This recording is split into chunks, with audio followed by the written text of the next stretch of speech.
Si Elena ay malapit ng manganak, ngunit siya ay binugbog ng kanyang asawang si Teryo, na nagdulot ng kanyang pagkakuha.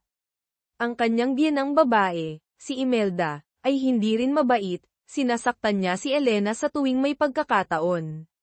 Si Elena ay nabuhay sa gayong walang pusong pamilya ng kanyang asawa sa loob ng 7 taon, ngunit ngayon ay ayaw na niyang magtiis pa. Gusto niyang pagbayaran ni Teryo at Imelda ang kanilang mga kasalanan. Dati, si Elena ay isang sikat na host na may magandang kinabukasan, ngunit pagkatapos ng kanyang kasal, isinantabi niya ang kanyang karera upang maging buong pusong alaga sa pamilya ng kanyang asawa. Gayunpaman, ang buhay sa isang mayamang pamilya ay hindi kasing simple gaya ng inaakala niya.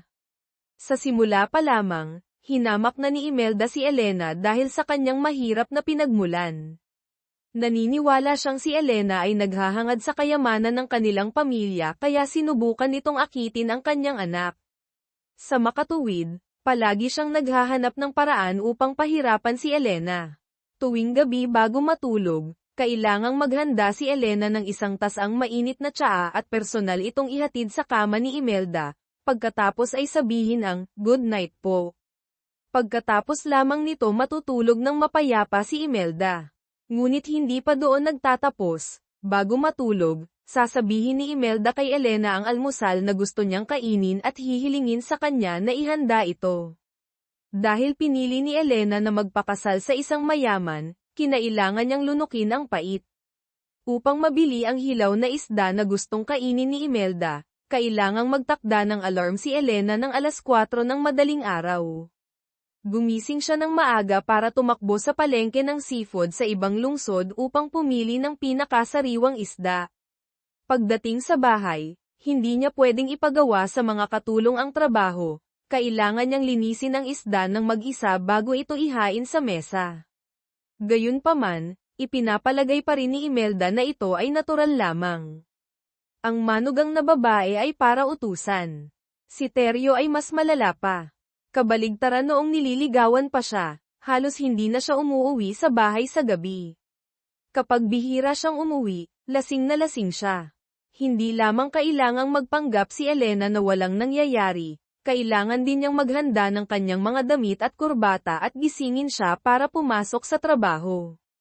Gusto ni Elena na tanungin si Teryo kung bakit siya na ganyan, ngunit sinabi ni Teryo na naranasan din ito ng kanyang mga dating asawa at sinabihan siyang masanay na lang. Labis na nasaktan si Elena at gustong kumausap kay Imelda, ngunit tahimik na sinang-ayunan ni Imelda ang ginagawa ng kanyang anak at sinabi na nag-overreact si Elena. Sinasadya niyang hindi gamitin ang kanyang 12-dosenang mga katulong at pinilit si Elena na maglinis mag-isa sa bahay. Gayunpaman, sinubukan pa ring magtiis ni Elena. Kapag hindi na talaga niya kaya, lihim niyang ibinubuhos ang lahat ng kanyang sama ng loob sa isang tasa. Ginagawa ito ni Elena para sa kanyang 2 magandang anak. Bagamat araw-araw bukod sa paglilingkod sa pamilya ng kanyang asawa, responsibilidad din niya ang pag-aaral at paghatid sa kanyang mga anak, itinuturing pa rin ito ni Elena bilang isang kagalakan dahil sa walang pusong pamilyang ito, ang 2 bata lamang ang kanyang tanging suportang moral. Ngunit hindi inaasahan ang nangyari. Nakinig si Teryo sa panunulsol ni Imelda at gustong tumakbo para sa konsehal upang bumuo ng isang magandang imahe. Sinadya niyang imbitahan ang mga media outlet na mag-interview at hiniling pa kay Elena na isama ang kanyang anak na babae. Alam na alam ni Elena kung anong klaseng tao si Teryo. Ayaw niyang sumali, ngunit wala siyang pagpipilian. Nang malaman niyang ang nag-i-interview ay ang kapatid ng kanyang hipag, sinadya niyang tawagan ang kanyang hipag, umaasang hindi niya papayagan na ituon ang kamera sa 2 bata. Tutal, ito ay para sa isang konsehal, nag-aalala siya na maaaring makaranas ng ilang hindi inaasahang panganib ang 2 bata. Hindi niya inaasahan na aasa rin siya ng kanyang hipag, na tama lang na tinatawagan siya kapag kailangan niya dahil siya ay isang babaeng nagpakasal sa isang mayaman. Puro reklamo ang sinasabi niya. Nang marinig ni Elena ang sinabi ng kanyang hipag, nakonsensya siya.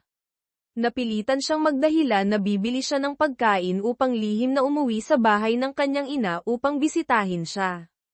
Dahil hinamak ni Imelda ang pamilya ni Elena, natatakot siyang mapahiya siya, kaya pagkatapos ng kanyang kasal ay hindi na niya pinayagan si Elena na makipag-ugnayan sa pamilya ng kanyang ina. Alam ng kanyang ina na mayroon siyang 2 magagandang apo, ngunit hindi pa niya sila nakikita. Napilitan si Elena na kunin ang kanyang telepono at ipakita sa kanya ang mga larawan upang maibsan ang kanyang pananabik.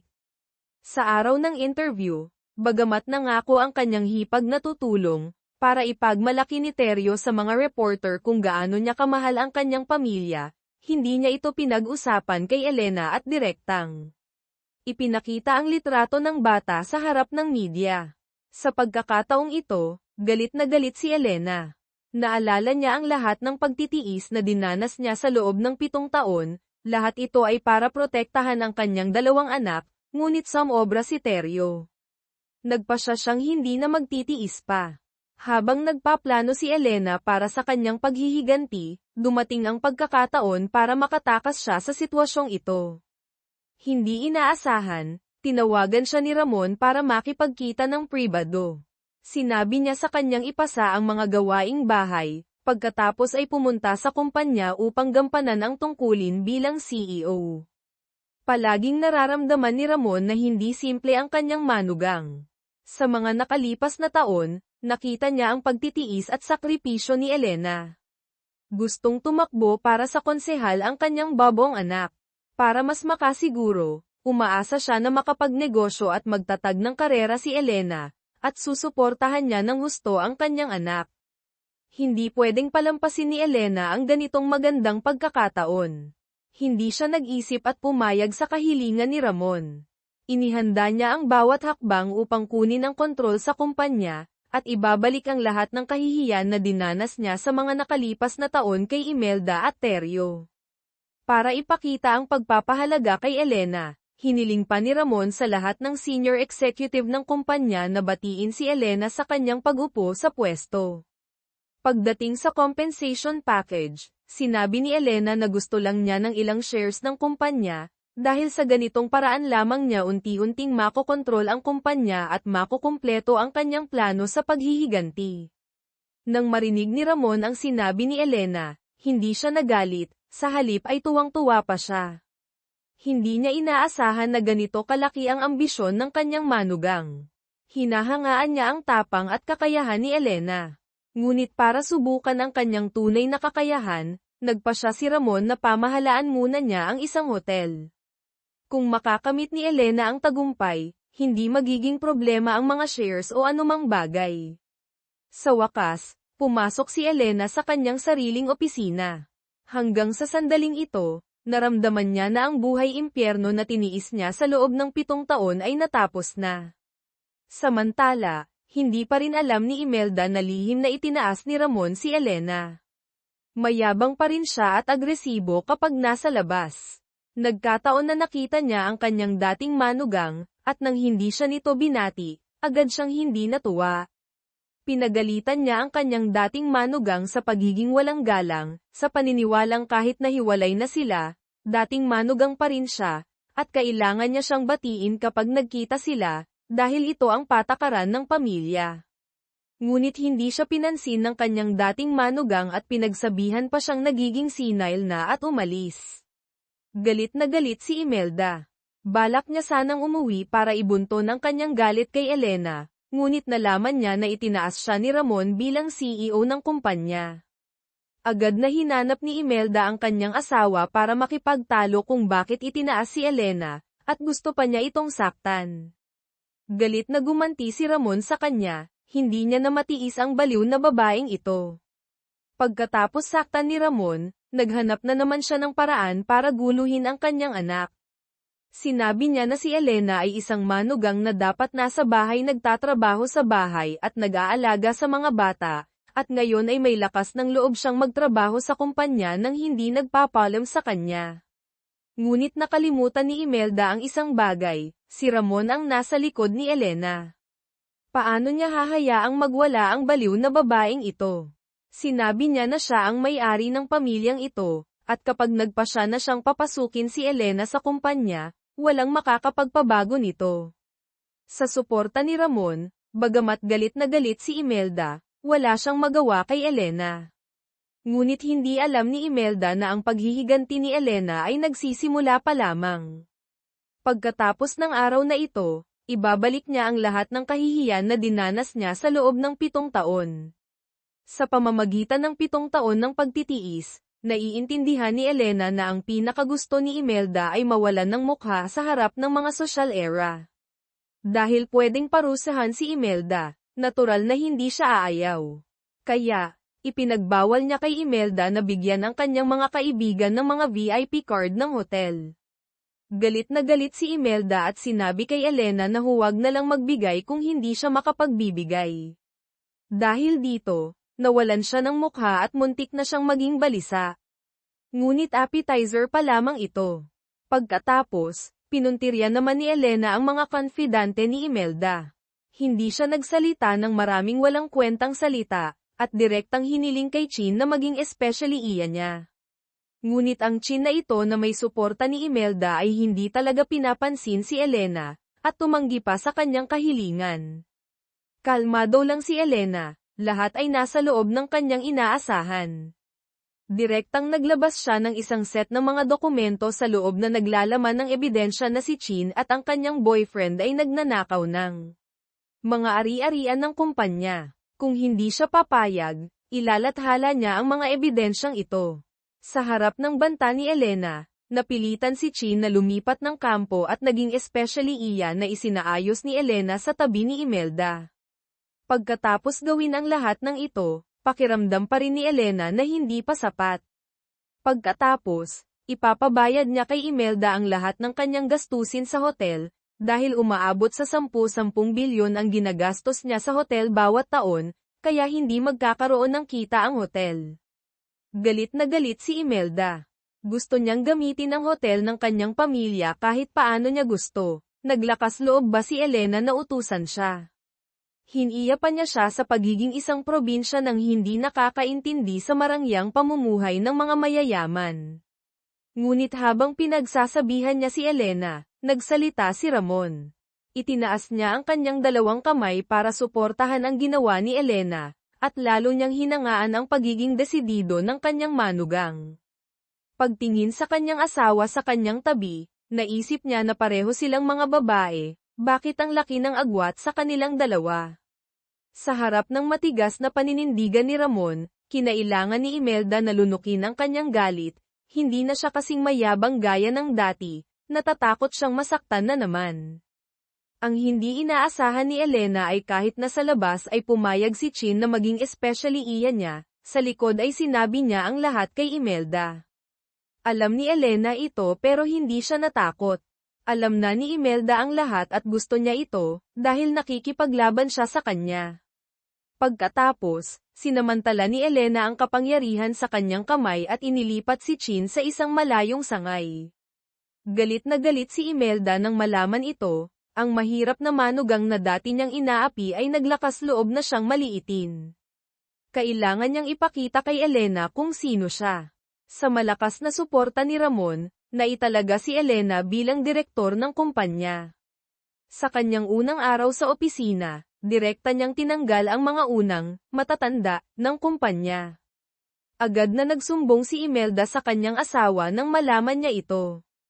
Sinabi niya na si Elena ay angkop lamang na manatili sa bahay upang maglaba at magluto. Paano malalaman ng isang probinsyana kung paano magnegosyo? Ngunit hindi inaasahan, hindi lamang hindi nagalit si Ramon, ngunit tumawa pa ng malakas.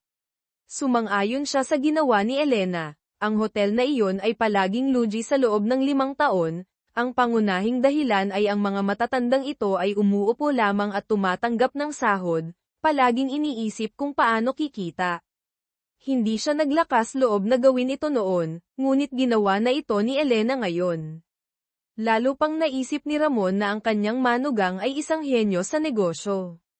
Sa panig ni Elena, pagkatapos niyang ayusin ang mga matatanda, agad siyang nag-focus sa pag-aayos ng kapaligiran ng hotel at pagpapabuti ng kalidad ng pagkain. Nang makita ni Imelda na maayos na gumagana si Elena, galit na galit siya, dahil hindi niya pwedeng hayaan si Elena na umupo sa kanyang ulo. Nakaisip na naman siya ng masamang plano, dahil hindi siya pwedeng makialam sa kumpanya, sisirain niya mula sa pamilya. Sinadya niyang tanggalin sa trabaho ang dating tutor ng mga bata, at inimbitahan si Melissa, ang karibal ni Elena, na mga siwa sa pag-aaral ng mga bata. Ngunit hindi pa rin sapat ito para mapawi ang kanyang galit. Alam niyang abala si Elena sa kumpanya, sinadya niyang magtakda ng bagong patakaran. Hiniling niya kay Elena na gumising bandang 3 hanggang 4 para maghanda ng almusal, at responsable din sa pag-aalaga sa kanyang bagong manugang. Sa ngayon, hindi pa rin ganap na nakokontrol ni Elena ang kumpanya, hindi pa oras para maghiganti kaya napilitan siyang sumunod. Mula nang dumating siya sa pamilya ng kanyang asawa, napansin na ni Cecilia ang mapanghamak na tingin ni Imelda. Ang dahilan ay dahil masyadong probinsyana ang kanyang pananamit, hindi siya nagustuhan ni Imelda. Sa tuwing nakikita ni Elena si Cecilia, naaalala niya ang sarili niya nang una siyang dumating sa pamilya ng kanyang asawa. Para hindi na maranasan ni Cecilia ang kanyang mga pagkakamali, naapihin ni Imelda, sinadya ni Elena na samahan si Cecilia na pumili ng ilang konserbatibo at eleganteng damit. Binigyan din ni Elena si Cecilia ng isang mamahaling imported na sasakyan. Sinabi kay Cecilia ang lahat ng mga gawin ni Imelda para mabilis siyang makapag-adjust sa pamumuhay sa pamilyang ito.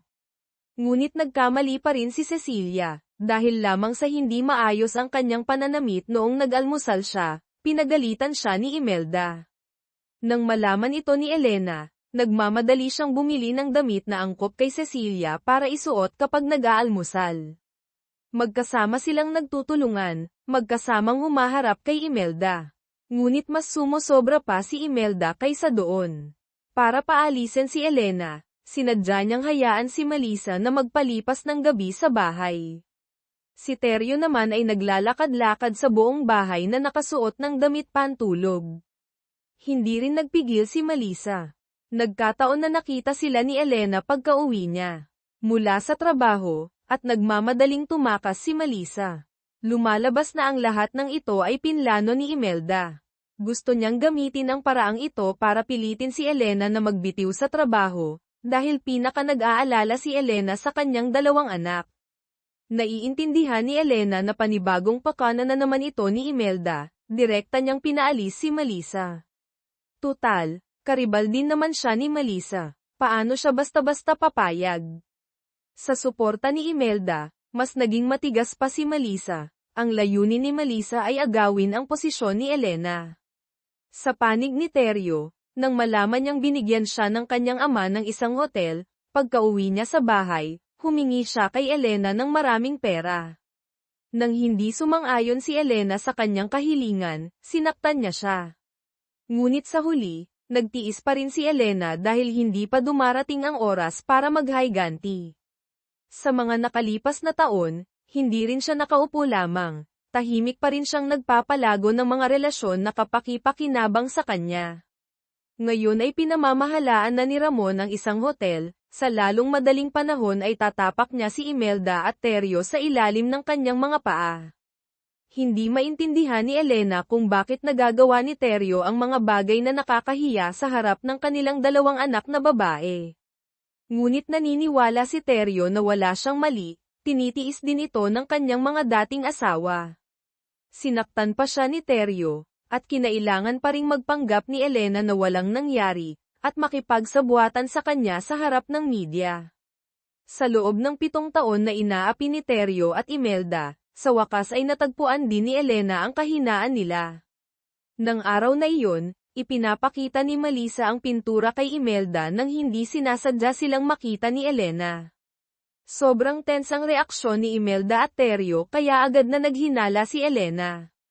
Agad siyang nagpaimbestiga sa abogado tungkol sa 2 pintura at natuklasan niya ang problema. Lumalabas na may kinalaman si Imelda dito. Nakipagsabuatan siya sa kanyang babong anak para lukuhin ang pera ng kumpanya. Pagkatapos nilang bilhin ang 2 pintura sa murang halaga, binigyan nila ang kumpanya ng mataas na presyo. Ang tutor ang nasa likod na tumulong sa kanila na magplano. Dahil sa dahilan na ito, naloko ang kumpanya ng 10 bilyong piso. Sobrang nasiyahan si Ramon sa ipinapakita ni Elena sa mga nakalipas na araw. Sinabi niya sa kanyang kung maibabalik niya ang hotel sa loob ng 1 taon, bibigyan niya si Elena ng 10% ng shares ng grupo. Kung magkakaroon siya ng isang matabang apo na lalaki, bibigyan niya siya ng karagdagang 5% ng shares. Pagkatapos makuha ang 15% ng shares na ito, agad na magiging malaking shareholder ng kumpanya si Elena. Para maghiganti kay Imelda at Teryo, kailangan niyang makuha ang mga shares na ito. Pagkatapos, sinabi niya kay Ramon ang lahat ng tungkol sa pandaraya ni Teryo at Imelda. Galit na galit si Ramon. Pagkauwi niya sa bahay, kinaladkad niya ang kanyang anak at sinaktan, hindi siya mapipigilan ni Imelda. Ngunit ito ay simula pa lamang, kumpara sa mga kahihiyang dinanas niya sa loob ng 7 taon, wala itong katumbas. Pagkatapos saktan ng kanyang ama, puno ng galit si Teryo. Nahulaan niya na nagsumbong si Elena. Hindi alintana ang bata na nasa tabi, sinaktan niya si Elena. Pagkatapos siyang saktan, umalis siya na mayabang, at kinailangan pa ring magpanggap ni Elena na walang nangyari sa harap ng bata. Nahulaan din ni Imelda na nagsumbong si Elena, sinadya niyang hintayin si Ramon na wala para guluhin sa hapag-kainan. Ngunit hindi natatakot si Elena sa kanya. Sinabi niya na ayaw niyang pag-usapan ang mga bagay na ito kay Imelda ngayon, kahit na pinagtawanan siya ng apong babae sa kanyang tabi. Sinabi ng batang babae na kailangan niyang manahimik kapag kumakain, ito ang patakaran ng kanilang pamilya. Galit na galit si Imelda, dahil ang mag-ina ng manugang na inaapi niya noon ay naglakas loob na kausapin siya ng ganito, ngunit wala siyang magawa kay Elena. Hindi pa nga siya makakain ng maayos at galit na umalis. Ngayon na mayroon na si Elena na 10% ng shares, binili niya ang kanyang ina ng isang bagong apartment. Sa wakas, hindi na niya kailangang tingnan pa ang mukha ni Imelda, malaya na siyang makapasok at makalabas sa bahay ng kanyang ina. Alam ni Imelda na malakas na si Elena ngayon, pansamantalang hindi niya ito mag-alaw, ang tanging paraan niya ay ibunton ang kanyang galit kay Cecilia. Bago ikasal, sinabi niya na hindi siya makikialam sa trabaho ni Cecilia. Ngunit ngayon ay binawi niya ang kanyang salita, at hiniling kay Cecilia na magbitiw sa trabaho at maging full-time housewife para paglingkuran siya. Alam ni Elena na ang kasalukuyang sitwasyon ni Cecilia ay katulad ng sa kanya noon, natatakot siyang hindi makayanan ni Cecilia. Sinabi niya kay Cecilia ang mga karanasan niya na natutunan sa mga nakalipas na taon, na sa pamumuhay sa isang walang pusong pamilya ay kailangang laging magtiis, maghintay ng pagkakataon para muling makuha ang kalayaan. Ngunit hindi makatiis si Cecilia kahit 1 minuto, agad niyang sinabi ito kay Diego. Agad na nagpunta si Diego sa kanyang ama at sinabi ang lahat. Hindi inaasahan, dahil dito, galit na galit si Imelda. Hindi lamang niya siniraan si Cecilia, ngunit lihim din siyang tumawag sa pahayagan. Habang tumatawa, sinabi niya ang mga maling akusasyon, na sinasabing si Cecilia ay isang hindi masunuryang manugang. Alam ng amo ni Cecilia ang tungkol dito at nagsimula na siyang maghanap ng bagong papalit kay Cecilia. Hindi inaasahan ni Imelda na ang kanyang mga masasamang gawain ay nagdulot sa 2 manugang na magsama para labanan siya. Ang mahinang manugang na inaapi at sinasaktan ni Imelda noon ay ganap na nagbago, at naging pinakamalaking shareholder ng kumpanya. Kinailangan lamang ni Elena ng 3 buwan para dalhin ang hotel na ipinagkatiwala sa kanya ni Ramon mula sa 5 taong pagkalugi patungo sa pagkakaroon ng kita. Sa pangkalahatang pulong ng mga shareholder, hindi nagtipid si Ramon ng papuri sa kakayahan ni Elena. Sinabi niya na hanggat nagpapatuloy siya sa ganitong paraan, maaaring hawakan ni Elena ang 15% ng shares ng grupo, at maging pinakamalaking shareholder. Kaya mas malapit na siya sa kanyang layunin na maghiganti kay Imelda. Lumipas ang 1 buwan, sa ilalim ng dedikadong pamamahala ni Elena, ang hotel ay nakakuha ng higit sa 500 bilyong kita. Sobrang namangha si Ramon, agad siyang nagpatawag ng pangkalahatang pulong ng mga shareholder. Sa harap ng lahat, Iminungkahi niya na hiraangin si Elena bilang vice-presidente at sa susunod na pangkalahatang pulong ng mga shareholder ay magkakaroon ng botohan. Ang mga shareholder na dating hindi pinapansin si Elena ay nakumbinsi rin ng kanyang kakayahan, at sinuportahan ang mungkahi ni Ramon. Determinado rin si Elena na makuha ang posisyong ito, sa ganitong paraan lamang niya mabilis na makokontrol ang kumpanya, at makukumpleto ang kanyang plano na maghiganti kay Imelda at sa kanyang mapagkunwaring asawa. Malapit na ang araw ng paghirang kay Elena, gumawa na naman ng gulo ang kanyang inutil na asawa. Palagi siyang palihim na nakikipagkita kay Melissa. Kahit anong sabihin ni Elena, ayaw pa rin siyang umuwi. Para hindi maapektuhan ang kanyang pag-akyat sa pwesto, hindi na makatiis si Elena. Direkta siyang pumunta at tinuruan si Melissa ng leksyon, ngunit naglakas loob pa rin si Melissa na sabihing aagawin niya ang posisyon ni Elena. Sa pagkakataong ito, galit na galit si Elena, hinablat niya ang buhok ni Melissa, pinabagsak siya sa lupa at sinaktan. Binyantaan pa niya ito na kung maglakas loob pa siyang ulitin, hindi lamang siya magugupitan ng buhok. Sa panig ni Imelda, dahil may suporta na si Elena mula kay Ramon, wala siyang magawa kay Elena kaya kinailangan niyang ilipat ang kanyang atensyon kay Cecilia.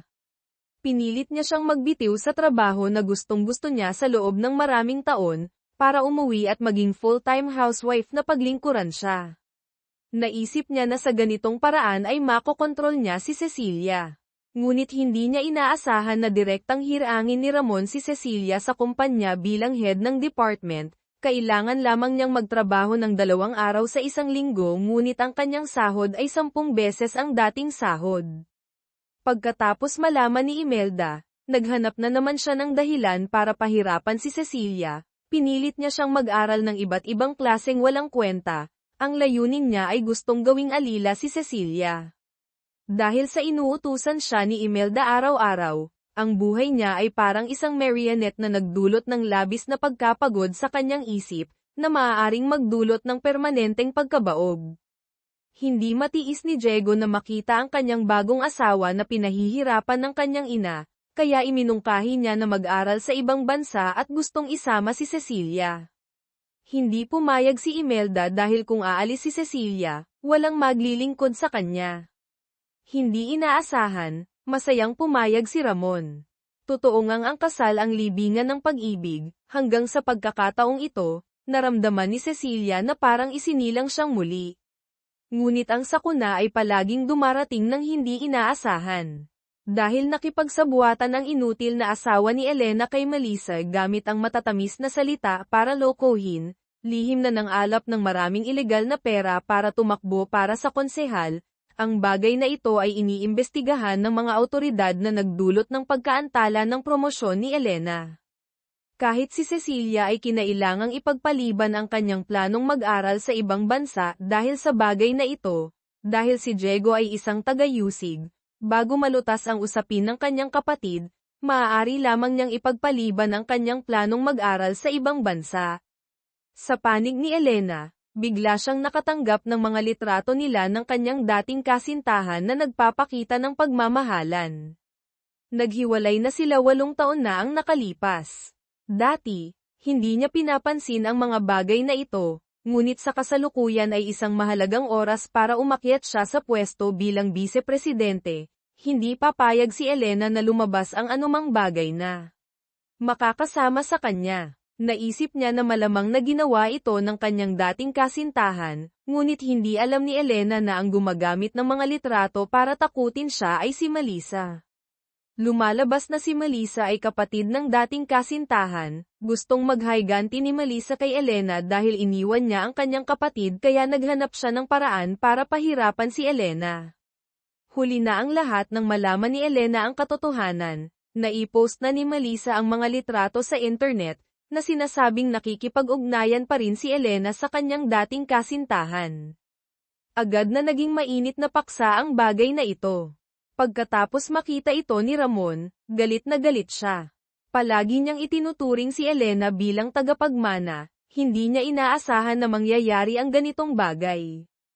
Agad niyang binawi ang lahat ng posisyon ni Elena, at pinauwi siya para ipagpatuloy ang pagtatrabaho sa bahay at pag-aalaga sa mga bata. Wala nang magawa si Elena kundi ang umuwi, ngunit naghihintay sa kanya doon ang mga masasakit na panunuya ni Imelda. Hindi niya pinapansin ang bata na nasa tabi at pinalaya si Elena sa bahay. Natakot ang dalawang bata at agad na tumawag kay Cecilia at humiling kay Cecilia na iligtas siya. Si Cecilia ay pinahirapan sa bahay na ito sa loob ng 1 taon, naiintindihan niya ang sitwasyon ng kanyang hipag. Ngunit wala ring magawa si Cecilia, tutulungan na lamang niya si Elena na alagaan ang dalawang bata. Lubusang nasira si Elena. Pagkatapos ng 7 taon ng pagtitiis, sa wakas ay nakamit din ni Elena ang tagumpay, ngunit pagkatapos ng isang gabi, bumalik ang lahat sa zero. Ngunit hindi pa doon nagtatapos ang lahat. Para maghiganti kay Elena, hinayla ni Melissa si Diego sa usapin. Dahil nagtatrabaho si Diego sa art gallery ni Ramon, sinamantala ni Melissa ang paggamit ng mga painting para mag-donate ng pera, lihim niyang sinisi si Diego. Para iligtas ang kanyang anak, ginamit ni Ramon ang kanyang relasyon para ibunton ang lahat ng sisi kay Diego. Napunta si Elena sa isang patay na daan, lumuhad siya at nakiusap kay Ramon na patawarin ang kanyang nakababatang kapatid, dahil sisirain nito ang buhay ng kanyang nakababatang kapatid. Ngunit kung papayag siya kay Elena, makukulong ang kanyang anak, paano siya papayag? Sinabi niya na hindi siya magbabago ng desisyon kahit anong mangyari. Sa puntong ito, kailangang kumalma si Elena. Naisip na niya ang lahat at nagpa siya na iligtas muna ang kanyang kapatid bago maghanap ng paraan para makabalik sa kumpanya para isakatuparan ang kanyang plano sa paghihiganti. Gaano kabagsik si Imelda? Itinuring niya si Cecilia na alila, pinapagod si Cecilia hanggang sa mahimatay, kinailangan siyang dalhin sa ospital para bigyan ng emergency treatment. Ngunit nang tumawag, hindi man lang siya nag-alala sa buhay at kamatayan ni Cecilia, nagpatuloy pa rin siya sa pag-inom ng tsaa at pakikipag-usap sa kanyang mga kaibigang aristokrata. Hindi pa nagtatapos doon, dahil dinala ni Cecilia ang kanyang kaibigan sa bahay para maglaro at hindi sinasadyang nakita siya, pinagsabihan niya si Cecilia sa harap ng kanyang kaibigan, na sinasabing nagdala siya ng mga walang kwentang tao sa bahay. Dahil dito, nagkamali ang kaibigan niya kay Cecilia at pinutol ang kanilang relasyon. Para pigilan si Cecilia na magpatuloy sa pagtatrabaho, para alagaan siya nito ng buong puso sa bahay, sinira pa niya ang computer ni Cecilia, inalis ang kanyang kaunting kalayaan. Matagal nang pinipigilan ni Cecilia ang kanyang emosyon, sa wakas ay sumabog. Naglakas loob siya para sabihan siyang tumigil. Hindi niya inaasahan na maglakas loob si Cecilia na labanan siya. Agad siyang tumawag sa kanyang anak para magsumbong, at sinabing inaapi siya ni Cecilia sa bahay. Lubusang nasira si Cecilia. Hindi niya maintindihan kung bakit niya pinakasalan ang lalaking ito. Ano ba ang dahilan kung bakit siya nagtiis ng ganito katagal? Sa kanyang pagkasiphayo, agad siyang naghain ng diborsyo sa kanyang asawa. Ngunit pinayuhan siya ni Diego na magtiis pa ng kaunti. Ngunit ayaw nang manatili ni Cecilia sa bahay na ito kahit 1 minuto. Ang bahay na ito ay parang impyerno, lahat ay desisyon ni Imelda. Mayroong 12 ng mga katulong sa bahay, ngunit pinahihirapan pa rin niya ang 2 manugang, dahil lamang sa sila ay mga ordinaryong tao, at hindi sila nagustuhan. Kahit na naiintindihan ni Diego ang nararamdaman ni Cecilia, hindi siya naglakas loob na labanan ang kanyang ina. Bago sila ikasal, nangako siyang magdadala ng kaligayahan sa kanya, ngunit ngayon araw-araw siyang nabubuhay na parang isang marionette. Sa huli, hindi na nakayanan ni Cecilia at umalis ng bahay.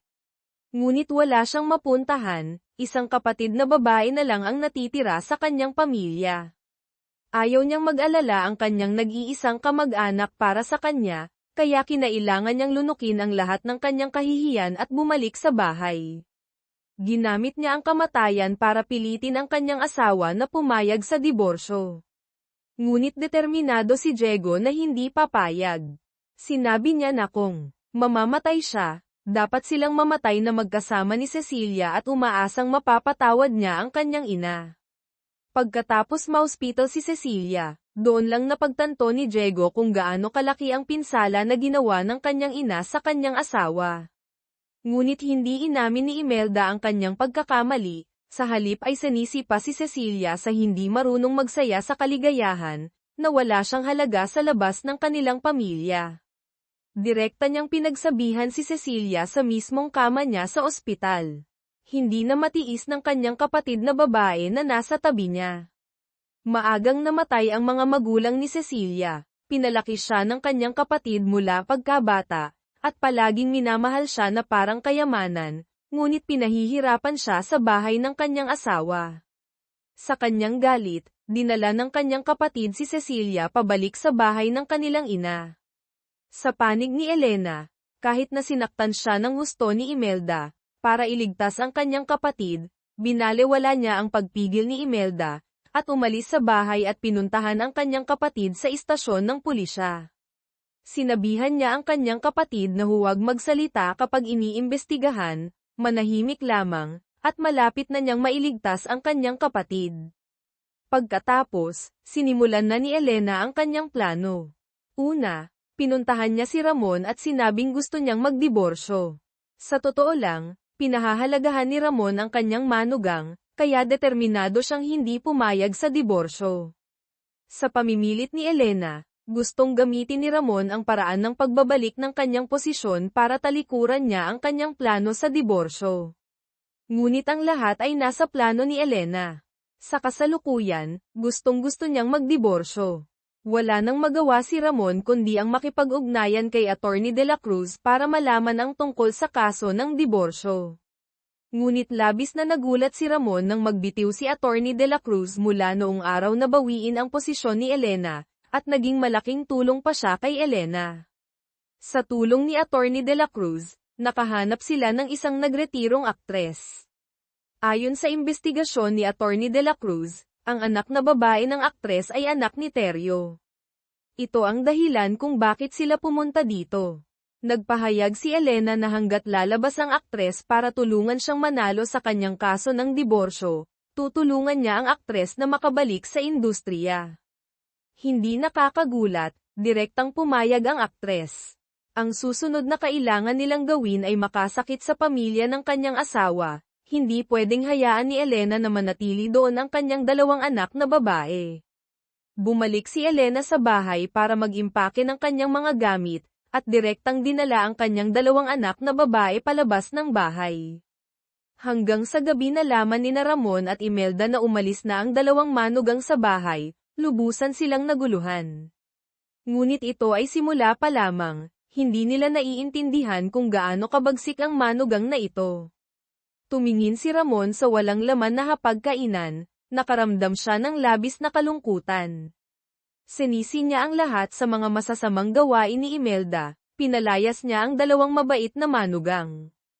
Ngunit hindi nag-isip ng ganito si Imelda, sa paniniwalang wala siyang mali, sa halip ay sinisi pa niya si Ramon.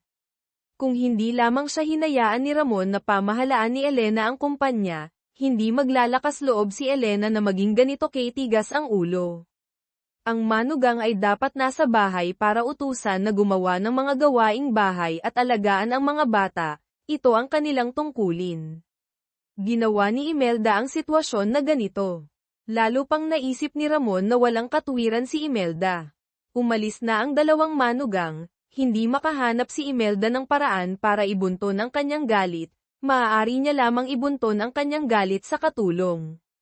Ngunit hindi niya inaasahan na ang katulong na ito ay tao rin ni Elena. Kahit na umalis na siya sa bahay, ang lahat ng ginagawa ni Imelda ay nasa ilalim ng kontrol ni Elena. Pagkatapos, maghihiganti siya kay Imelda at Teryo sa malupit na paraan. Pumunta si Teryo sa pintuan, mayabang na nagbantang mas mabuting talikuran ni Elena ang diborsyo. Naniniwala siyang hanggat umalis na si Elena sa kanilang bahay, wala na siyang halaga, hindi niya mapapanalunan ang kaso na ito. Tinamad si Elena na makipagtalo sa kanya, sinabihan niya siyang umuwi na lang at maghintay na manood ng magandang palabas. Hindi nagtagal, naiulat na sa balita ang mga lihim sa pagitan ng aktres at ni Teryo, Pati na rin ang balita na naghain si Elena ng diborsyo at humihingi ng 500 na bilyong piso na danyos. Pagkatapos panoorin ang balita, gustong samuka ni Ramon sa galit, hindi niya maintindihan kung bakit siya nagkaroon ng isang inutil na anak, isang mabait na asawa sa bahay na hindi kailangan, ngunit lumalabas pa rin siya para maghanap ng ibang babae.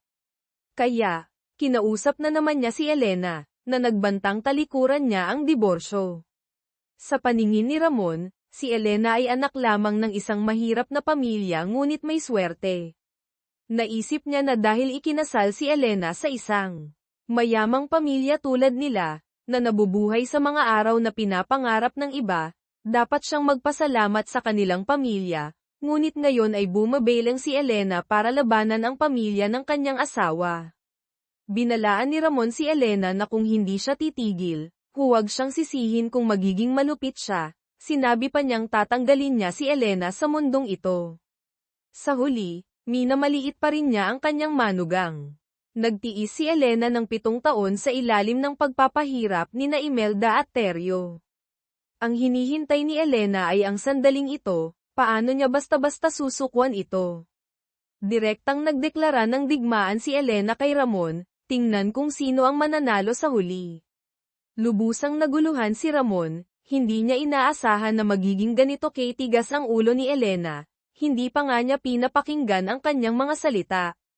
Direktang ibinunton niya ang kanyang galit kay Imelda, ngunit si Imelda ay sanay na sa pagiging matigas ang ulo, paano niya makakayanan ang galit na ito? Iminungkahi pa niya kay Ramon na maghanap ng isang taong lihim na papatay kay Elena, ngunit minamaliit pa rin nila ang kanyang manugang. Nauna nang kumilos si Elena.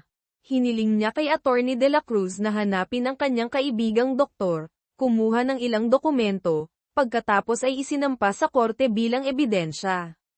Lumalabas na sa nakalipas na 7 taon, palaging inaapi ni Elena ang kanyang asawa, sa tuwing sinasaktan siya, nagkakaroon siya ng mga pasa sa kanyang katawan, ngunit para sa dangal ng kanyang pamilya, lihim na lamang siyang naghahanap ng kaibigan para magpagamot, kahit na sa pinakamasamang pagkakataon, nakunan pa siya.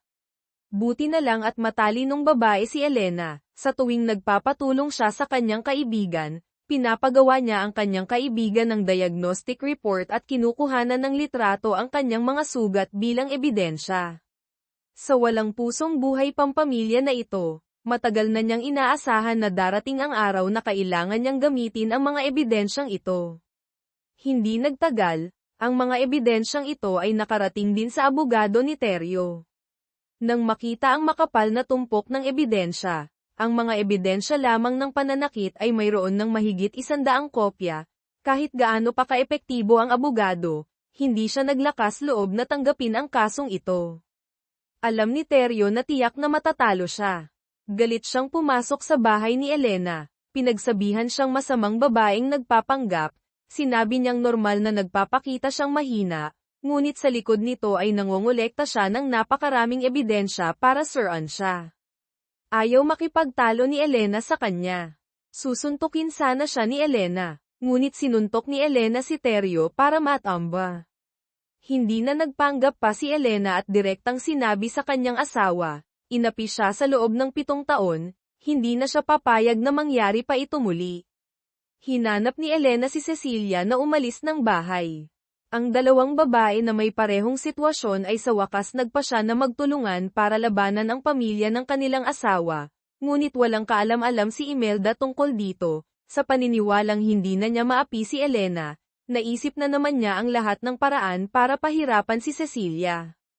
Tinawagan ni Imelda si Cecilia para pagsabihan, pinilit siyang bumalik agad sa bahay ng kanyang asawa, ngunit hindi alam ni Imelda na nakipag-alyansa na si Cecilia kay Elena. Nag-uusap ang dalawa para labanan siya. Kaya, sa pagkakataong ito, hindi na susundin ni Cecilia si Imelda. Sa panig ni Ramon, hinanap na naman niya si Elena. Naniniwala siyang ang taktika at paraan ni Elena ay hindi kayang pantayan ng kanyang inutil na anak, maaari pa nga siyang maghanda ng ganito karaming ebidensya. Kaya, gustong makipagnegosasyon ni Ramon kay Elena. Sinabi niya na hanggat binawi ni Elena ang petisyon ng diborsyo, Papayag si Ramon sa lahat ng kondisyon na gusto niya. Ngunit ang mga kondisyon na inilabas ni Elena ay nagdulot ng pagtaas ng presyon ng dugo ni Ramon. Hindi lamang niya hiniling kay Ramon na iligtas ang kanyang nakababatang kapatid, ngunit gusto rin niyang magkaroon ng posisyon ng bise-presidente ng grupo. Kung hindi niya matugunan ang dalawang kondisyong ito, hindi niya babawiin ang petisyon ng diborsyo. Kahit na pinahahalagahan ni Ramon ang kakayahan ni Elena, hindi niya pwedeng ibigay ang isang mahalagang posisyon tulad ng bise-presidente sa kanya, hindi niya pwedeng tanggapin ang kanyang kondisyon. Naiisip niya na isa lamang siyang babae, ano ang kaya niyang gawin. Ngunit ang taong pumasok pagkatapos ay nagdulot kay Ramon na baguhin ang kanyang pagkakakilala sa kanyang manugang. Ang taong ito ay ang pinagkakatiwalaang abogado ni Ramon. Hawak ng abogadong ito ang lahat ng impormasyon ng kumpanya, ngunit ngayon ay naging tao na siya ni Elena. Gustong samuka ng dugo ni Ramon sa galit. Sinira niya ang mga mamahaling anti-gam gamit. Sa puntong ito, napagtanto na niya kung gaano kalaki ang ambisyon ni Elena, mas malaki pa nga kaysa sa mga lalaking nakilala niya. Sa kawalan ng pag-asa, kinailangan ng magkompromiso ni Ramon. Nagdesisyon siyang sumuko si Teryo para ipalit kay Diego. Ngunit natakot mamatay ang walang kwentang asawang iyon, kaya determinado siyang ayaw pumunta sa istasyon ng pulisya para sumuko. Nang malaman ni Imelda ang tungkol dito, agad niyang hinanap si Ramon para makipagtalo, kung maglakas loob siyang ay pakulong ang kanyang minamahal na anak, ikukulong niya rin siya. Dahil sa asawang ganito, labis na sumasakit ang ulo ni Ramon. Sa panig ni Elena, nagsimula na naman siyang kumilos. Direktang hinanap niya ang tagayusig na nangangasiwa sa kaso, lihim niyang ibinunyag ang isang bahagi ng katotohanan. Nagbigay pa nga siya ng address ni Melissa sa tagayusig. Ngunit nakatanggap na si Melissa ng balita kaya matagal na siyang tumakas. Para hindi makulong ang kanyang anak, hindi nagtipid si Imelda para itulak ang isang senior executive ng kumpanya para maging scapegoat, kaya napalaya ng walang sala si Diego. Hindi nagtagal, hinanap na naman ni Ramon si Elena. Hiniling niya kay Elena na bawiin ang petisyon ng diborsyo at ibalik ang mga impormasyon na hawak ni Attorney De La Cruz, dahil pagkatapos pag-isipang mabuti, nagdesisyon na si Ramon na tanggapin ang kondisyon ni Elena, na hayaan siyang maging bise-presidente, ang nakatayo sa ilalim ng isang tao at sa itaas ng 10,000 tao. Sa panig ni Cecilia, sinabi niya kay Diego ang lahat. Sa huli, napagtanto rin ni Diego ang tunay na pagkatao ng kanyang ina. Nagdesisyon siyang makipag-alyansa sa kanyang asawa para labanan ang masamang ina. Pagbalik niya sa bahay, direktang nagkaroon siya ng malaking pagtatalo sa kanyang ina. Hindi makapaniwala si Imelda na ang bunsong anak niya na palaging nakikinig sa kanya ay nakikipag-usap na sa kanya ng ganito. Ayaw niyang tanggapin ang kanyang pagkakamali, sa halip ay sinisi niya si Cecilia, na naisip na niya na ginamit ni Cecilia ang matatamis na salita para lituhin ang kanyang anak. Itinaas niya ang kanyang kamay para saktan ang kanyang anak para gisingin ito, huwag siyang hayaang lokohin ng isang espiritu ng sorceress, ngunit hindi alam ni Imelda na ang kanyang aksyon ay nagdulot lamang sa kanyang anak na lalong kamuhian siya, umalis din siya sa bahay. Ngunit ang pagtataksil ng lahat ay simula pa lamang. Ang miserableng buhay sa bilangguan ay naghihintay kay Imelda. Nag-alala si Ramon na ilalathala ni Elena ang mga ebidensya na makakasama sa grupo, kaya ginamit niya ang posisyon ng bise-presidente para mapigilan si Elena, ngunit hindi na basta-basta magtitiwala si Elena kay Ramon. Ngayon, maingat na ang bawat hakbang niya, natatakot siyang mahulog sa bitag ni Ramon. Naiintindihan din ni Ramon ang kanyang kalooban, kaya nagsimula siyang gumamit ng bata para takutin. Kung patuloy na tatanggihan ni Elena ang posisyon ng bise-presidente, ang kanyang dalawang anak na babae ay magdurusa din. Maaaring hindi nag-aalala si Elena para sa kanyang sarili, ngunit paano niya hindi pag-aalalaan ang kanyang mga anak na babae? Nangako pa nga si Ramon na ituturing siya na tagapagmana para sanayin. Pagkatapos ng maingat na pag-iisip, nagdesisyon si Elena na tanggapin ang kondisyon ni Ramon. Ngunit hindi niya isusuko ang mga ebidensya na hawak niya. Nangako lamang siya kay Ramon na pananatilihin niya itong sikreto. Kaya, dinala ni Elena ang kanyang 2 anak pabalik sa bahay ng kanyang asawa, at nagdesisyon din si Cecilia na bumalik sa bahay ng kanyang asawa. Hindi maaaring manatili si Cecilia sa labas na parang isang takas, dapat sabihin ng malinaw ni Cecilia sa pamilya ng kanyang asawa bago siya umalis. Ang sabay na pagbabalik ng 2 manugang ay dapat sana ay isang masayang pangyayari, ngunit hindi nagawang magsaya ni Imelda. Kung magtatagumpay si Elena na maging vice-presidente, tiyak na sasakay siya sa kanyang ulo. Kaya, nagsimula na naman siyang gumawa ng masamang ideya. Gusto niyang pigilan ni Ramon si Elena na manatili sa bahay para gawin ang mga gawaing bahay, alagaan ang mga bata, buong pusong paglingkuran siya tulad ng dati. Ngunit hindi niya inaasahan na direktang sasabihin ni Ramon sa kanya na tumahimik sa harap ni Elena, kung hindi ay kakainin siya nito ng buhay. Lubusang naguluhan si Imelda. Nang may suporta na si Elena ni Ramon, hahanapin niya si Cecilia. Kaya, sinimulan niyang subukan na makuha ang loob ni Cecilia, gustong lokohin si Cecilia na makipag-alyansa sa kanya para labanan si Elena, ngunit kailangan ba talagang mag-isip ni Imelda ng ganoon? Hindi naman bobo si Cecilia, hindi niya malilimutan ang mga bagay na ginawa ni Imelda sa kanya, paano siya basta-basta maniniwala sa mga matatamis na salita ni Imelda. Hindi nagtagal ay dumating ang araw ng pagdiriwang ng panunungkulan ni Elena. Nang makita ni Teryo ang balitang ito, gustong samuka siya ng dugo sa galit. Ang posisyon na iyon ay dapat sa kanya ngunit inagaw ng kanyang asawa. Lalo pang nawalan ng pag-asa si Melissa. Sa simula ay nakipagsabuatan siya kay Imelda para suruan si Elena, na nagdulot kay Diego na makulong, ngunit hindi lamang siya nakagawa ng anumang epekto kay Elena, naging vice-presidente pa siya ng grupo. Ang kanyang sarili ay kinailangan niyang mabuhay na nagtatago para iwasan ang pag-aresto ng pulis. Noong una, balak niyang hanapin si Imelda para humingi ng tulong, ngunit dahil nakuha na ni Imelda ang gusto niya mula sa kanya, gusto na siyang itapon. Ganap na nasira si Melissa, nanumpa na magbabayad si Imelda sa kanya. Kinabukasan, direktang pumunta si Melissa sa istasyon ng pulisya, sasabihin niya ang lahat. Kailangan niyang pahirapan si Imelda para parusahan ng batas. Dahil sa pagsuko ni Melissa, nasangkot din ang asawa ni Elena sa krimen ng embezzlement, lubha siyang natakot, ayaw niyang makulong, kaya nakiusap siya sa kanyang nakababatang kapatid na tulungan siya. Ngunit sa pagkakataong ito, ang sitwasyon ay seryoso na hindi na siya mapoprotektahan ng kanyang nakababatang kapatid na isang tagayusig.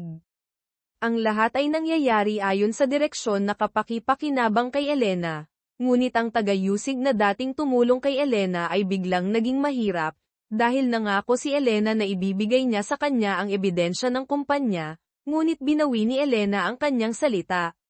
Lubos na nagalit ang tagayusig, nanumpa na gagamitin niya ang lahat ng paraan para hilahin si Elena pababa mula sa posisyon ng vice-presidente. Ngunit hindi natakot si Elena. Paano siya hindi maghanda nang gawin niya ang pasyang ito? Dahil sa pagsuko ni Melissa, nasangkot din ang grupo ng pamilya ng asawa ni Elena, humaharap ang kumpanya sa isang malaking krisis. Ngunit si Teryo naman ay araw-araw na yakap-yakap ang kanyang mga dilag na lasing sa mga nightclub. Ngayon na si Elena ay naging vice-presidente, na may kapangyarihan na rin sa kanyang kamay, ayaw na niyang makita pa ang kanyang inutil na asawa. Direktang dinala niya ang isang grupo ng mga bodyguard sa mismong lugar. Pagkatapos makita ni Elena ang kanyang inutil na asawa, hindi lamang siya marunong magpigil, sinisipan niya si Elena sa pag-agaw ng posisyon ng vice-presidente sa kanya, gusto pa nga siyang saktan. Ngunit hindi na madaling apihin si Elena ngayon, direktang binigyan niya siya ng isang sampal. Pagkatapos ay tumanggap siya ng 3 masasakit na sampal. Kasabay nito, nakita rin ni Imelda, ang may gawa ng lahat, ang balita na sumuko si Melissa. Agad siyang natakot, ngunit sa pag-iisip ay presidente ng isang sikat na grupo ang kanyang asawa, hindi siya magagawa ng pulis. Pagka-uwi ni Elena sa bahay pagkatapos saktan ang kanyang asawa, nakasalubong niya agad si Imelda na sadyang nanggugulo. Pinagsabihan niya si Elena na hindi magawa kahit ang maliliit na bagay, hindi karapat-dapat na maging vice-presidente ng grupo. Sakit na nga ng ulo ni Elena dahil sa bagay na ito, ngayon ay kinakailangan pa rin niyang harapin ang masasakit na salita ni Imelda. Galit na galit siya kaya hindi siya nakapagsalita. Pinagsabihan ni Elena si Imelda, sa pagkakataong ito ay ibinunton din niya ang lahat ng sisi sa kanya. Nagulat din si Imelda na naglakas loob si Elena na sagutin siya. Pagkatapos, walang nagpatalo sa dalawa, malakas silang nagtatalo. Lubusang naguluhan si Imelda. Ang kanyang manugang na palagi niyang minamaliit ay naglakas loob na kausapin siya ng ganito, ngunit wala siyang magawa kay Elena. Hindi niya napagtanto ang antas ng problema. Nagtatago pa rin siya sa kanyang lihim na painting room, umiinom ng alak, nakikinig sa musika, at nag-e-enjoy sa kanyang napakaginhawang buhay. Ngunit hindi inaasahan ni Imelda na malapit nang wasakin ang kanyang painting room, dahil ang mga painting sa loob ay ilegal na tinransaksyon ni Melissa.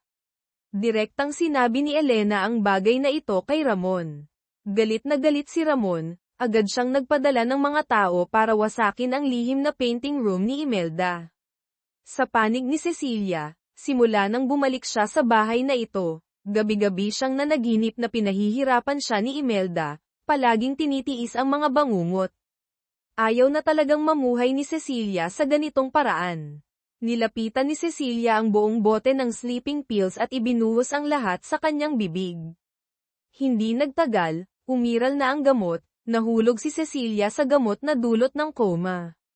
Buti na lang at nakabalik agad si Diego, mabilis niyang dinala si Cecilia sa ospital para magbigay ng emergency treatment, kaya nailigtas ang kanyang buhay. Ngunit nakuhanan ito ng mga reporters. Ininom ng bagong kasal ang sleeping pills at nagtangkang magpakamatay. Nang makita ni Imelda ang pahayagang nagbalita, ang unang bagay na naisip niya ay hanapin si Ramon para suruan si Cecilia. Sinabi niya na sinasadya lamang na gumawa ng eksena si Cecilia, sinasadyang gumamit ng gamot para suruan ang pangalan ng kanilang pamilya. Hindi niya napagtanto na siya mismo ang nagtulak kay Cecilia sa hakbang na ito. Pagkatapos malaman ang tungkol dito, agad na nakipag-ugnayan si Elena sa pahayagang naglathala ng balita. Hiniling niya sa pahayagan na burahin ang lahat ng mga artikulo tungkol kay Cecilia, at sabay na bawiin ang mga pahayagang inilathala, kung hindi ay ipasasara niya ang mga pahayagang ito. Pinayuhan ng doktor si Diego na dalhin siya sa ibang bansa para maglibang para tulungan si Cecilia na gumaling kaagad. Nang malaman ni Imelda ang balitang ito, pinigilan na naman niya ito at sinabing nagpapanggap lamang si Cecilia na may sakit, ang layunin ay para makuha ang awa ng lahat. Galit na galit si Diego, hindi niya natiis ang paninirang puri ng kanyang ina, kaya malakas siyang sumigaw kay Imelda. Bukod dito, hindi na rin nakatiis si Ramon at sinabihan si Imelda na umalis agad. Pagkatapos ma-discharge sa ospital, hindi pa rin lubusang gumaling si Cecilia, habang kumakain ng almusal ay nakatulog siya dahil sa pagod. Nang makita siya ni Imelda, hindi lamang siya nag-alala sa kanya kundi sinabi pa niya ang masasakit na salita, sinasabing nagpapanggap lamang si Cecilia na may sakit para iwasan ang mga gawaing bahay. Marami siyang sinabing masasakit na salita sa harap ng lahat, ngunit hindi alam ni Imelda na dumating na ang kanyang karma. Inutusan ni Ramon ang katulong na ilipat ang lahat ng mga gamit sa kwarto ni Imelda sa tambakan ng basura para sirain. Sa pagkakataong ito, hindi natuwa si Imelda, umiiyak at sumisigaw habang hinihingi sa kanyang asawa na bayaran siya. Iyon ang mga bagay na pinaghirapan niya, puro pera iyon. Galit na galit si Ramon, sa paniniwalang ang kanyang asawa ay isang baboy talaga ang utak. Nang marinig ni Imelda ang sinabi ni Ramon, napagtanto na niya ang antas ng problema. Agad siyang nagpakababa para humingi ng tulong kay Elena para malutas ang mga bagay na ito, ayaw niyang makulong. Ngunit walang balak si Elena na alalahanin siya, dahil wala ring magagawa si Elena. Nang makita ni Imelda na naglakas loob si Elena na maliitin siya, agad niyang binago ang kanyang ugali, pinagsabihan si Elena sa pagiging walang utang na loob, pagiging anak na suwail. Hindi na natiis ni Ramon na nasa tabi at direktang pinagsabihan si Imelda. Lungkot na lungkot si Imelda, sa paniniwalang ang mga tao sa bahay na ito ay labis na walang puso, walang gustong tumulong sa kanya. Naisip niya na kailangan lamang niyang tumakas sa ibang bansa, hindi siya mahuhuli ng pulis, kaya hindi siya makukulong, ngunit sobrang simple ang kanyang naisip. Matagal nang nagpatupad ang mga awtoridad ng mga hakbang para limitahan ang kanyang paglalakbay. Hanggang sa ngayon, nakaramdam na ng takot si Imelda, kailangan na lamang niyang manatili sa bahay at maghintay ng kaparusahan ng batas. Sa panig ni Elena, aktibo niyang dinala ang kanyang asawa at anak na babae para mamasyal sa labas ng lungsod. Nakaramdam ng pagtataka si Teryo, naisip niya na nagbago na ng ugali si Elena. Gustong maging mabuting asawa at ina, naisip niya na malaki pa rin ang kanyang karisma. Hindi akalain ni Teryo na gusto lamang siya ni Elena na mag-enjoy sa kanyang huling masayang oras, dahil nakatanggap na si Elena ng balita na malapit nang makulong si Teryo sa loob ng hindi bababa sa 5 taon. Akala ng babong asawa ay mahal pa rin siya ni Elena. Kasabay nito, nakita rin ng salarin na nagdulot ng lahat, si Imelda, ang balita tungkol sa pagsuko ni Melissa. Agad siyang natakot, ngunit nang isipin niya, ang kanyang asawa ang presidente ng sikat na grupo, walang magagawa sa kanya ang pulis. Pagkauwi ni Elena sa bahay matapos saktan ang kanyang asawa, nakita niya agad si Imelda na sinasadyang gumagawa ng gulo. Pinagsabihan siya na hindi niya kayang gawin kahit ang maliit na bagay, hindi siya karapat-dapat na maging vice-presidente ng grupo. Labis nang sumasakit ang ulo ni Elena dahil sa bagay na ito, kinailangan pa niyang harapin ang mga masasakit na salita ni Imelda. Galit na galit siya kaya hindi siya makapagsalita. Pinagsabihan ni Elena si Imelda, na ibinunton ang lahat ng sisi sa kanya. Nagulat din si Imelda nang maglakas loob si Elena na sagutin ang kanyang mga salita. Pagkatapos ay hindi nagpatalo ang dalawa, nagsigawan sa isa't isa. Lubusang naguluhan si Imelda, naglakas loob pa ang manugang na palagi niyang minamaliit na kausapin siya ng ganito, ngunit wala siyang magawa kay Elena. Hindi niya napagtanto ang kalubhaan ng problema. Nagtatago pa rin siya sa kanyang lihim na studio, umiinom ng alak, nakikinig ng musika at tinatamasa ang kanyang buhay na lubos na komportable. Ngunit hindi alam ni Imelda na malapit nang sirain ang kanyang studio, dahil ang mga painting sa loob ay mga ilegal na transaksyon na ginawa ni Melissa. Direktang sinabi ni Elena kay Ramon ang tungkol dito. Galit na galit si Ramon, agad siyang nagpadala ng mga tao para wasakin ang lihim na studio ni Imelda. Sa panig ni Cecilia, mula nang bumalik siya sa bahay na ito, palagi na lamang siyang nananaginip ng pangyayaring inaapi siya ni Imelda, palaging nagdurusa sa mga bangungot. Ayaw na talaga ni Cecilia na mabuhay ng ganito. Nilapitan ni Cecilia ang buong bote ng Paildores na pampatulog at ibinuhos ang lahat sa kanyang bibig. Hindi nagtagal ay umubra na ang gamot, nawalan ng malay si Cecilia dahil sa gamot. Buti na lang at nakauwi na si Diego sa tamang oras. At dali-dali siyang dinala sa ospital para sa emergency treatment, kaya nailigtas ang kanyang buhay. Ngunit nakunan ng litrato ng mga reporter ang tagpong ito. Uminom ng Paildores na pampatulog para magpakamatay ang bagong manugang. Nang makita ni Imelda ang dyaryo na nag-uulat nito, ang una niyang naisip ay hanapin si Ramon para suruan si Cecilia. Sinabi niyang sinasadya ni Cecilia na magpakaawa, sinasadya niyang gumamit ng gamot para suruan ang reputasyon ng kanilang pamilya. Hindi niya napagtanto na siya mismo ang nagtulak kay Cecilia sa hakbang na ito. Pagkatapos malaman ang tungkol dito, agad na nakipag-ugnayan si Elena sa pahayagan na naglathala ng balita. Hiniling niya sa pahayagan na tanggalin ang lahat ng mga artikulo tungkol kay Cecilia, at bawiin ang mga dyaryo na nailathala na, kung hindi ay ipasasara niya ang mga dyaryong ito. Pinayuhan ng doktor si Diego na dalhin siya sa ibang bansa para makapagpahinga para makabawi kaagad si Cecilia. Nang malaman ni Imelda ang balitang ito, pinigilan na naman niya ito at sinabing nagpapanggap lamang si Cecilia. Ang layunin ay para makakuha ng awa mula sa lahat. Galit na galit si Diego, hindi niya matiis na sinisiraan ng kanyang ina, at sumigaw kay Imelda. Bukod dito, hindi na rin natiis ni Ramon at sinabihan si Imelda na umalis agad. Pagkatapos ma-discharge sa ospital, hindi pa rin lubusang nakababawi si Cecilia. Natulog na lamang si Cecilia ng pagod habang kumakain ng almusal. Nang makita siya ni Imelda ng ganito, hindi lamang siya hindi nag-alala ngunit sinabi pa ang masasakit na salita, na sinasabing nagkukunwari si Cecilia na may sakit para takasan ang mga gawaing bahay. Marami siyang sinabi na hindi maganda sa harap ng lahat, ngunit hindi alam ni Imelda na dumating na ang kanyang karma. Inutusan ni Ramon ang katulong na ilipat ang lahat ng gamit sa silid ni Imelda sa basurahan para wasakin. Sa pagkakataong ito, hindi natuwa si Imelda, umiiyak at sumisigaw na hinihiling sa kanyang asawa na bayaran siya. Iyon ang mga bagay na pinaghirapan niya, puro pera. Galit na galit si Ramon, sa paniniwalang ang kanyang asawa ay puro utak baboy. Nang marinig ito ni Ramon, napagtanto lamang ni Imelda ang kalubhaan ng problema. Agad siyang natakot na humingi ng tulong kay Elena para lutasin ang mga bagay na ito, ayaw niyang makulong. Ngunit walang balak si Elena na alalahanin siya, dahil wala ring magagawa si Elena.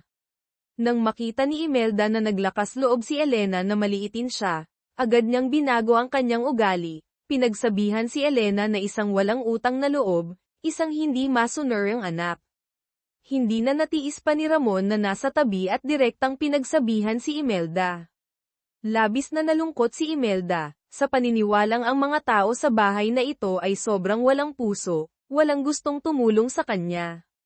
Naisip niyang tatakas na lamang siya sa ibang bansa, hindi siya mahuhuli ng pulis, sa ganitong paraan ay hindi siya makukulong, ngunit labis siyang nagkamali.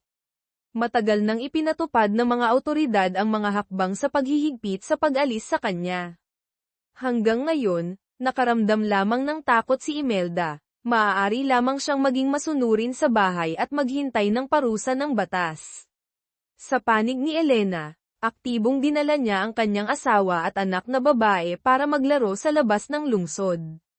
Nakaramdam ng pagtataka si Teryo, akala niya ay nagbago na ng ugali si Elena. Gustong maging isang mabait na asawa at ina, naisip niyang malaki pa rin ang kanyang pang-akit. Hindi alam ni Teryo na gusto lamang ni Elena na magsaya siya sa huling pagkakataon, dahil natanggap na ni Elena ang balita na malapit na siyang ikulong ng hindi bababa sa 5 taon pataas. Akala pa rin ng kanyang babong asawa na mahal pa rin siya ni Elena. Ngayon na malapit nang makulong si Imelda, nakipagkita si Elena kay Cecilia para ipagdiwang ang kanilang tagumpay laban kay Imelda. Ngunit kahit na ganito, hindi pa rin nakatakas si Cecilia sa labi ni Imelda. Tinitignan ni Diego ang kanyang asawa sa kanyang harapan, palaging nararamdaman na si Cecilia ay naging labis na estranghero. Si Cecilia ay hindi na ang manunulat na mahilig tumawa na dating kilala niya, ngunit naging isang manugang na masunurin kay Imelda. Lubha siyang nanghihinayang, ang pagiging ganito ni Cecilia ay dahil sa masamang ina niya. Kaya, nagdesisyon siyang tumanggi sa kanyang trabaho sa gabi para dalhin si Cecilia sa isang romantikong date, ngunit nakatulog na lamang si Cecilia ng pagod habang naghihintay ng pagkain. Labis na nasaktan si Diego, tinanong niya si Cecilia kung ano ang kanyang ideal na buhay may asawa. Sinabi ni Cecilia na gusto niyang mabuhay ng isang buhay na komportable at walang pag-aalala, na hindi natatakot sa kahit sino, gusto rin niyang gawin ang gusto niya. Marahil ay dahil nasabi niya ang mga salita sa kanyang puso, nailabas niya ang kanyang presyon sa kanyang puso, kaya nakatulog ng mahimbing si Cecilia ng gabing iyon. Ngunit kabaliktaran si Diego, nang maalala niya ang mga sinabi ni Cecilia, labis siyang nasaktan sa kanyang puso, hindi man lang niya maibigay ang isang simple at normal na buhay kay Cecilia. Ngayon na iniimbestigahan ang kumpanya, humaharap sa panganib ng pagkabangkarote, hindi niya pwedeng pahirapan pa si Cecilia. Pagkatapos ng isang gabing pagpupunyagi sa kanyang isipan, sa huli ay gumawa siya ng desisyon. Ang manugang na nagtiis ng paghihiganti sa loob ng 7 taon ay sa wakas nagawang ay pakulong si Imelda. Ang araw na ito para kay Elena ay tiyak na araw na dapat ipagdiwang, dahil darating agad ang pulis para arestuhin si Imelda at ang kanyang mapagkunwaring asawa. Kahit na ayaw makita ni Ramon ang tagpong ito, wala na siyang magagawa, ang lahat ng ito ay ginawa ng kanyang asawa at anak, hindi niya maaaring sisihin ang iba. Para protektahan ang grupo, maaari lamang niyang hayaan ang pulis na lutasin ang kanyang asawa at anak, habang siya naman ay pansamantalang tatakas sa ibang bansa ayon sa pagsasaayos ni Elena para iwasan ang problema. Nang malaman ni Imelda ang tungkol dito, lubusang naguluhan siya. Ang kanyang asawa na sinundan niya ng halos buong buhay niya ay direkta siyang pinabayaan at tumakas. Nagdulot ito na umiyak siya ng malakas sa galit. Hindi pa rin niya matanggap ang katotohanan na malinaw kahapon ay isang mataas na uring may bahay ng Taipan. Ngunit ngayon ay malapit na siyang makulong, hindi siya talagang pumapayag. Nagsimula siyang maglabas ng mga hindi makatwirang kahilingan kay Elena, sa paniniwalang ang kanyang buhay ay mas mahalaga kaysa sa buhay ni Elena. Total bata pa naman si Elena kaya pwedeng palitan siya sa kulungan. Ngunit nakalimutan ni Imelda na ngayon na tumakas na si Ramon sa ibang bansa, si Elena ang may hawak ng buong pamilya, paano niya hahayaang patuloy siyang apihin? Sinabihan ni Elena si Imelda na maging masunurin sa bahay at maghintay ng parusa ng batas, pagkatapos sabihin iyon, hindi niya siya tiningnan at umalis. Kasabay nito, ang bunsong anak, para hindi madamay ang kanyang asawa, direktang naghain ng diborsyo kay Cecilia, ngunit hindi pumayag si Cecilia. Nahulaan niya ang layunin ng kanyang asawa, kahit anong mangyari, ayaw niyang magdiborsyo.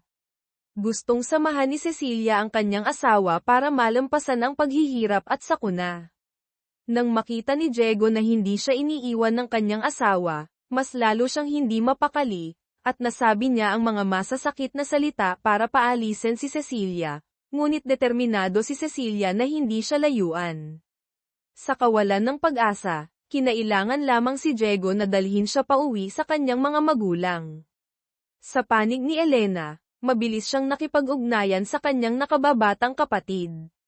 Gusto niyang sunduin ng kanyang nakababatang kapatid ang kanyang dalawang anak na babae, ayaw niyang makita ng kanyang mga anak ang tagpo na inaaresto ng pulis ang kanilang ama at lola.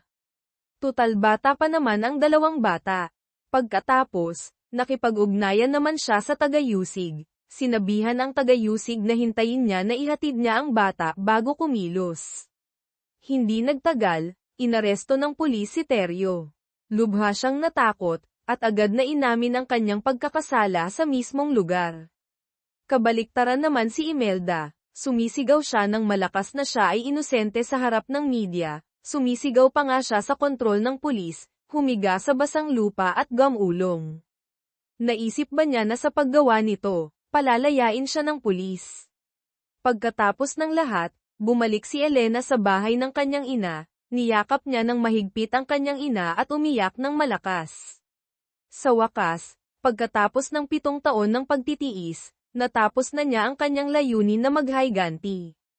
Pagkatapos ng krisis na ito, si Elena ang naging pinagkakatiwalaan ni Ramon. Nagdesisyon si Ramon na ipagkatiwala kay Elena ang pamamahala sa grupo, at direktang idineklara si Elena na tagapagmana ng grupo. Sa wakas, nakalaya rin si Cecilia mula sa kanyang pagdurusa. Pagkatapos malampasan ang krisis kasama ang kanyang asawa, nagpa siya ang dalawa na opisyal na magdiborsyo. Kahit na labis silang nalungkot, sila ay umiiyak na nagpaalam. Naiintindihan ni Diego na marahil kapag malaya na si Cecilia, ang mga pinsala na ginawa sa kanya ni Imelda ay unti-unting makagagaling. Lumipas ang 1 taon, lahat ay umuunlad sa positibong direksyon. Si Imelda ay nananatili sa bilangguan, hindi tumitigil at nagsisimula na naman siyang gumawa ng gulo. Sinasadyang nagpapanggap na mayroong hindi malunasan na sakit, na inilipat mula sa bilangguan patungo sa ospital. Akala niyang napakatalino niya, na kaya niyang lokohin ang lahat, ngunit kahit anong pakana ang gawin niya, makakakuha lamang siya ng kaunting kalayaan sa maikling panahon. Kahit na nagpanggap pa siya sa harap ni Ramon, na nagsasabing mayroon siyang cancer at malapit na siyang mamatay, nagsalita siya na parang totoo. Ngunit hindi niya alam na matagal nang nakita ni Ramon ang kanyang kalokohan, at direktang ibinunyag ang katotohanan. Naniniwala si Ramon na si Imelda ay puro gulo lamang ang alam, at gusto pang patuloy na saktan ang grupo muli. Pagkatapos niya itong hayaang makalanghap ng sariwang hangin sa labas sa loob ng isang araw, ibabalik pa rin niya ito sa bilangguan para ipagpatuloy ang pagkakulong. Ngunit nagkakamali pa rin si Imelda sa pag-aakala na malaya na siya, kaya nagsimula na naman siyang magyabang. Nang malaman niya na nagdiborsyo na si Cecilia at ang kanyang anak, tinawagan niya si Cecilia para pagsabihan. Akala pa rin niya na si Cecilia ay isang mahinang manugang na masunurin sa kanya tulad ng dati. Ngayon na hiwalay na siya, wala na siyang kinalaman sa kanyang pamilya, bakit pa niya kinakailangan na magtiis ng galit ni Imelda? Kaya, direktang itinapon ni Cecilia ang kanyang telepono sa ilog. Sumabog sa galit si Imelda. Sa panig ni Teryo, gusto rin niyang tularan ang kanyang ina, gumamit ng paraan ng pagpapanggap na may sakit para makalabas sa bilangguan, ngunit ang paraan ni Elena ay nagdulot sa kanya na mawalan ng pag-asa. Dahil sa pag-alala ni Elena sa maraming taon nilang pagsasama bilang mag-asawa, binigyan niya si Teryo ng isang aklat tungkol sa kung paano makatakas sa bilangguan. Sinabi niyang pag-aralan niyang mabuti ang mga nilalaman sa loob upang matagumpay siyang makatakas sa bilangguan. Binyantaan niya si Teryo na mas mabuting huwag siyang magkaroon ng ibang balak, kung hindi ay gagamitin niya ang lahat ng paraan para makulong siya ng walang hanggan.